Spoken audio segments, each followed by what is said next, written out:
I'm very pleased to be part of today's discussion. I hope we can all have an open discussion, because government as well as yourselves, we have a lot to learn and share in this space, and this is a great collaborative opportunity that IceWarm has got us together for. So my role essentially in the department is to provide better and more accessible water market information that the department manages to the water market. And those of you that are irrigators obviously have a lot to think about in managing your businesses, and water security and access is just one of those things. But it's worthwhile getting across water market information, because it can help you get the most out of the asset. And so I'm going to show you some ways that you can use information to make better decisions and make the most of your water asset. So, for example, did you know that the average improvement when there's been restricted allocations has been 37%, ranging from 16% as a minimum to 64% as a maximum. So this type of information, when we're in an environment of restricted allocations, might help you make a call on what you're likely to get as a maximum during that time, and whether or not to buy at a time when allocation might be quite expensive. So the key things I'd like to run through today are just to provide some context on current trends and drivers that are worthwhile being aware of, and take you through some key sources of information that are worth knowing about, and also provide some market intelligence insight around to help you sort of see how this information can help you make better decisions. And as I said at the start, where government is going through a sort of learning process. I'll tell you about our project a bit more in a minute, but I'm very keen to receive your feedback about some of the information products I show you that we're developing, whether we're on the right track, whether you think it's useful, and any other ideas you have around what government can provide to help you make decisions and provide better information to you in that regard. So the project that I'm involved in is it's a new capability and focus, and it's around market intelligence and performance. So it originated from feedback we received, as well as our own analysis, that shows that while the water market is very sophisticated and advanced, it can be quite difficult for businesses to navigate on top of their other business demands. Evidence also shows that market participation and understanding is very variable. So there are some operators that are really savvy and engaging in trade regularly, while others might not be engaging in trade at all, and they might be missing out on the benefits that their water asset can bring for them. We've also been told that there are some information and data gaps. Government could do better in providing more accessible information, and that people were seeking independent or impartial sources of information as well. So our project has a 12-month time frame, and in terms of outputs, it's already started, and we'll continue to develop a suite of information products, including explanatory information, as well as webinars and videos, and new data and potentially business decision-making tools, depending on whether the feedback we receive is that would be useful. And there's also an engagement and education process. So this is and sort of in the stage we're at now, verifying what information requirements are and what people need to make your decisions when and how you want that information provided. And then also linking in with collaborative opportunities like today to provide awareness around market literacy and hopefully build confidence around engaging in the water market.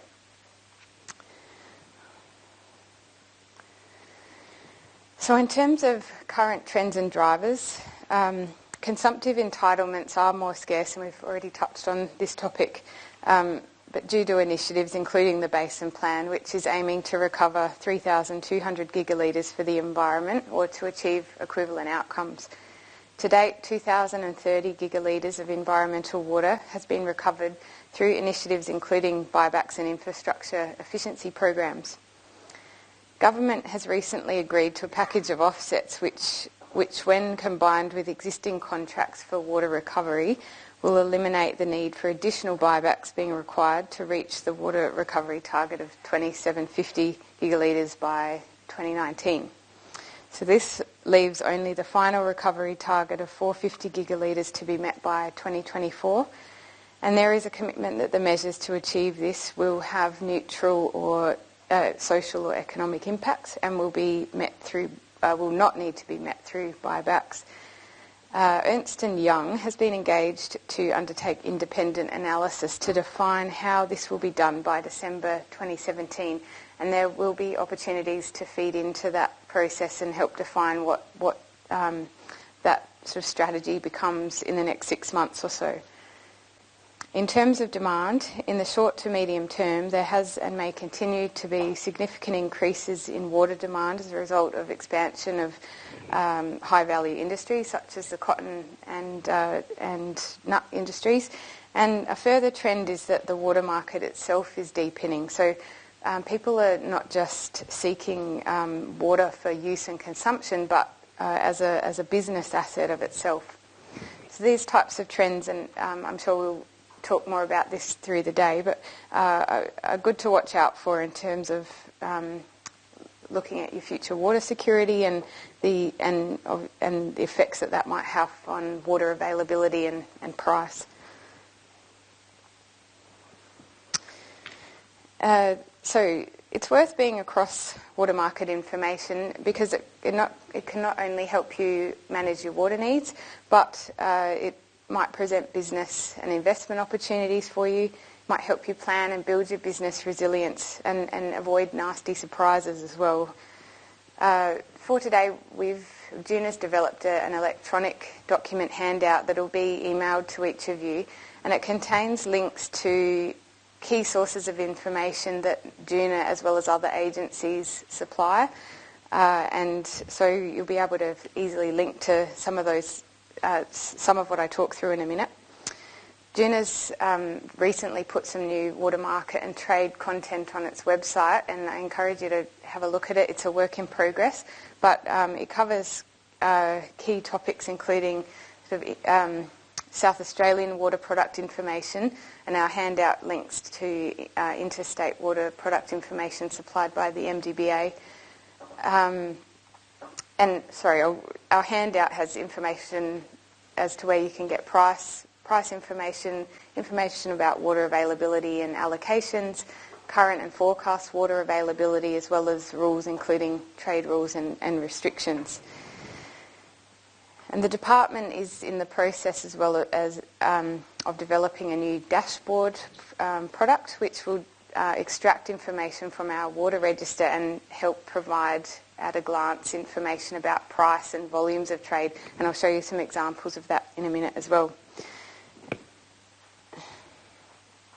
So in terms of water product information, there's 11 key tradable water products in the Southern Connected System. It's not the only ones, but these are the key ones.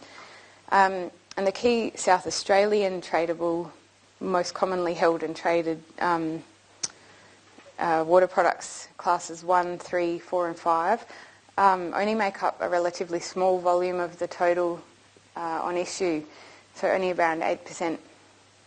Other products might have differing levels of reliability, so ranging from high to low reliability, which refers to the long-term security of allocations received against the entitlements.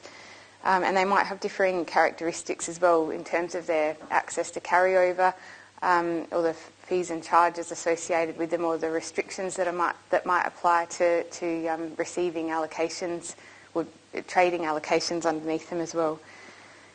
The key point in pointing this out to you is that if you're just holding SA entitlement, you may be limiting your options in that there might be other opportunities due to the characteristics of other products out there that might be beneficial for your business. And in terms of the temporary market, if you are operating on the temporary market, it's worth keeping an eye out for allocations against these other products, because it potentially unlocks additional volumes available for trade when water's allocated against them. So there is information supplied by the MDBA on water products across the Southern Connected System, and of course your broker is a good source of advice around what's the right product for you. This slide is just quickly here to demonstrate price variability across entitlement products. So high reliability products, because of the greater security they offer in terms of allocations, tend to be more expensive. This is from 2015-16, but shows the price per megalitre is up under $1,500 a megalitre, whereas low products tend to be lower cost, and here the lowest ones there are around $250 a megalitre.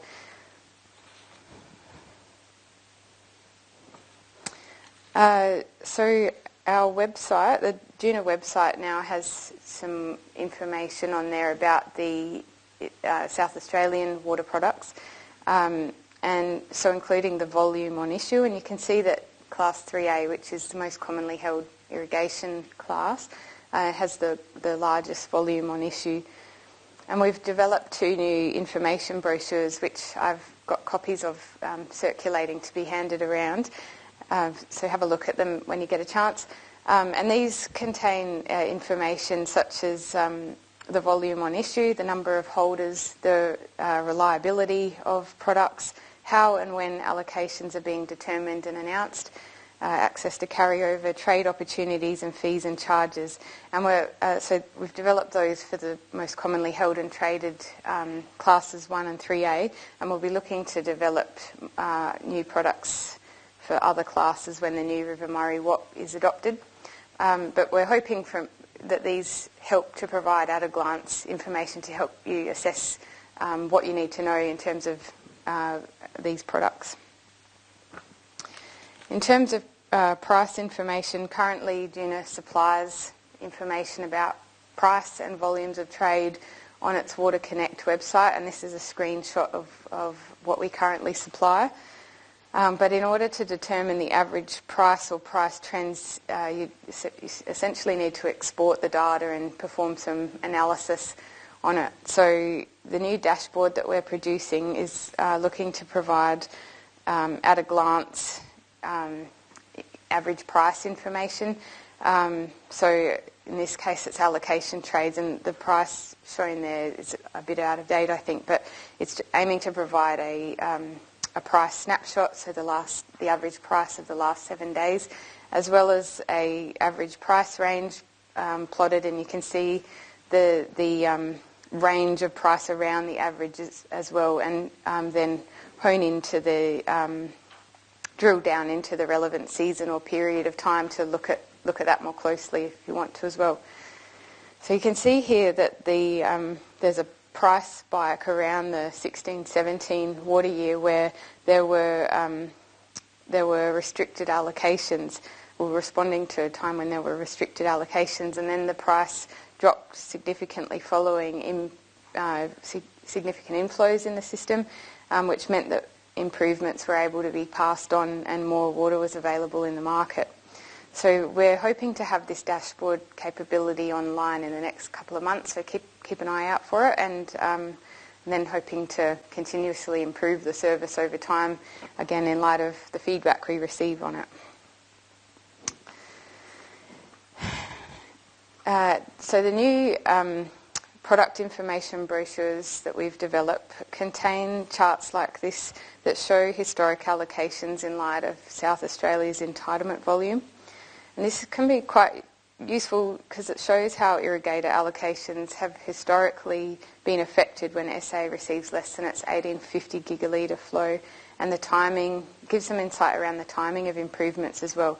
So the blue line there is showing South Australia's entitlement volume, and the green line is historic allocation levels, and this is for Class 3A entitlement.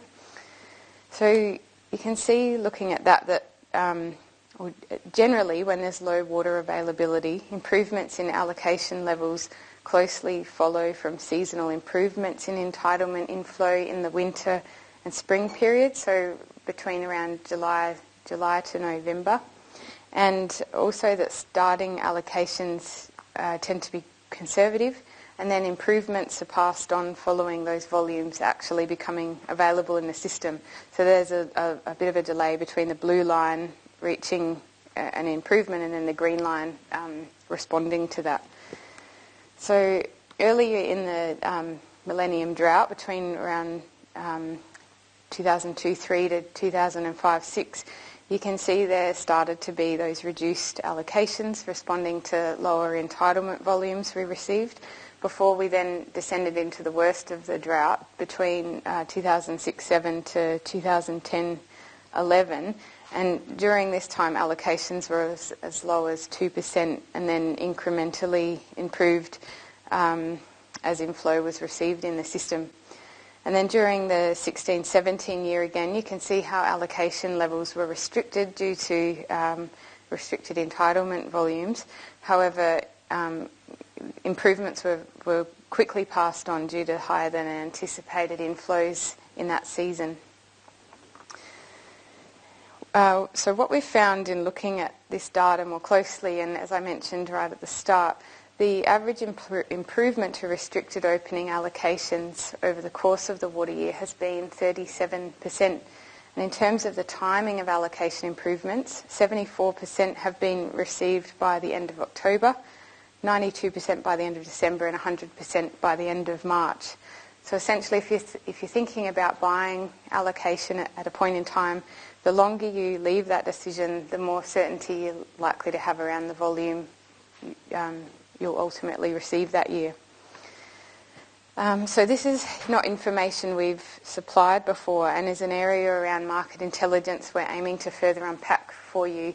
And if you're interested to learn more about this, as in the timing or level of improvements, as well as how water is shared between states in the River Murray system and how South Australia is allocated to entitlements holders under its 16-17 framework, my colleague Ben Smith has recently filmed some webinars on those topics, and they'll be available soon so you can talk through that in more detail. I won't talk to this in any much detail, but this is a table showing, or charts provided by the MDBA showing active storages, and you can see how if you're looking at just concentrate on the black line, the blue wavy one is just an average, long-term average, but the black line active storage in the main storages in the Murray-Darling Basin system correlate with the pattern of entitlement flow that I showed you in the previous slide. So you can see that where the drought starts between 2002 to 6 and then descends into the worst of it, and how that roughly follows the same pattern as SA's entitlement flow. So the best you can access this information through MDBA weekly reports, and also bomb rainfall or climate outlooks can be useful to help you make a call on likely starting allocations and where or the likelihood of improvements, so where water availability is tracking at the time. And a good indicator to look out for, where's marked on that red line there, is that in the past, when active storage levels at the start of June have been around 3,000 gigalitres or less, SA entitlement and starting allocations have been reduced in the next water year. But the most straightforward source of information on allocations and likely starting allocations and improvements is the department's allocation and announcements, and also the River Murray Flow Report. And the department also issues an allocation statement. So these show anticipated or actual allocations and the likelihood of improvements, and also information about whether carryover is available and how the state's managing its deferred water. So if you haven't signed up to that already, the handout will has the email address of Sarah Means, who manages that, and I encourage you to sign up to get updates on that information when it's available. So just to summarise, it's worth getting across water market information because it's likely to be a key factor in your business, and trade combined with water market knowledge can help you shore up your water security and also deliver business benefits for you. On your tables, on the second page, there's a questionnaire that DEWNR has pulled together, and we're really seeking some insight from you about, well, firstly, your responses to some of the information I've showed you that we're developing, but also your experiences around trade and managing your water asset. And we'll then be looking to use that information to go back and prioritise what we focus on in our project as well. And just keep an eye out for keep an eye on this space. So we're looking to continually improve what we're supplying on our website, and the new dashboard will be up and running soon. So we're hoping that makes decision making easier for you, and please let us know what else you need in terms of ease and access to information. So thank you very much.